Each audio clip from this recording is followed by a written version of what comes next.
السلام علیکم ورحمۃ اللہ وبرکاتہ۔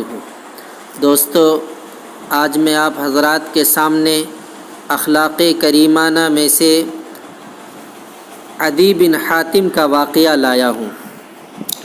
عدی بن حاتم قبیلہ بنی طے کے سرداروں میں سے تھے، مذہباً عیسائی تھے، اور حضور صلی اللہ علیہ وسلم کے خلاف ان کے دل میں ایک طوفان عناد بھرا تھا۔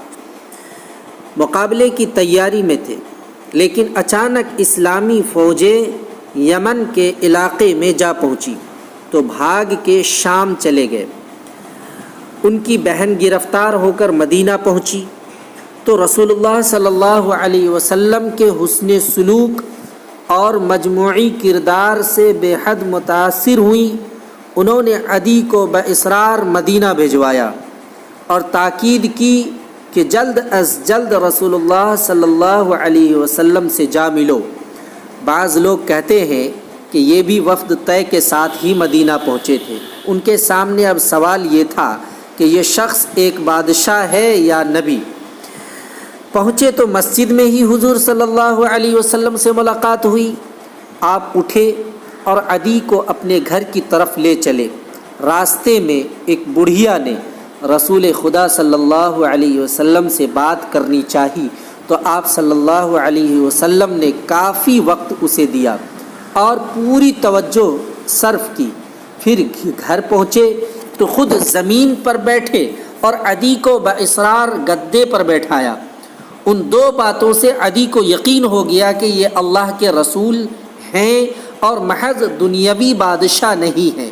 پھر حضور کی باتوں نے مزید وثوق دلایا۔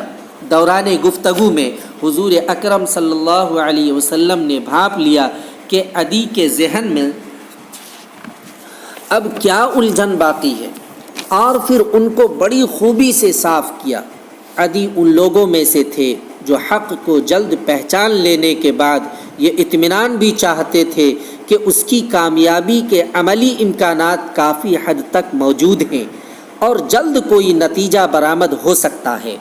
یہ اندازہ کر کے حضور صلی اللہ علیہ وسلم نے فرمایا، شاید تمہیں اسلام میں داخل ہونے سے روکنے والی چیز اس کے ماننے والوں کی تنگ نحالی ہے، سو خدا کی قسم عن قریب وہ آنے والا ہے کہ ان لوگوں کے اندر دولت کے فوارے چھوٹیں گے، یہاں تک کہ اسے لینے والے نہیں ملیں گے۔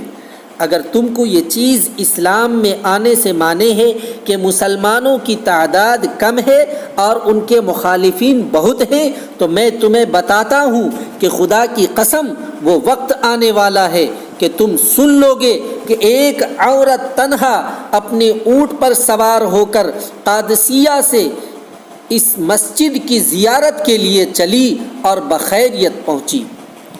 یا شاید تمہارے لیے یہ خیال مانے ہے کہ سلطنت اور اقتدار دوسروں کے پاس ہے، سو خدا کی قسم ایسا عنقریب ہوگا کہ تم خود سن لوگے کہ سرزمین بابل کے قصور اسپند مسلمانوں نے فتح کر لیے۔ اس پہلو سے عدی کی شبہات کا ازالہ ہو گیا تو انہوں نے فوراً اپنے آپ کو تحریک اسلامی کے حوالے کر دیے۔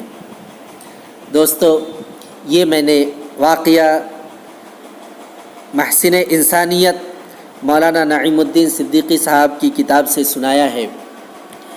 اللہ تعالیٰ سے دعا کریں کہ اللہ تعالیٰ ہمیں سمجھنے کی توفیق عطا فرمائے۔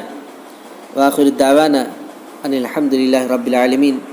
اگر یہ ویڈیو اچھی لگی ہو تو آپ اس کو شیئر کریں، لائک کریں، سبسکرائب کریں اور اپنے دوستوں تک اس کو پہنچائیں اور ہمارے نبی کے اخلاق کو عام کریں۔ السلام علیکم ورحمۃ اللہ وبرکاتہ۔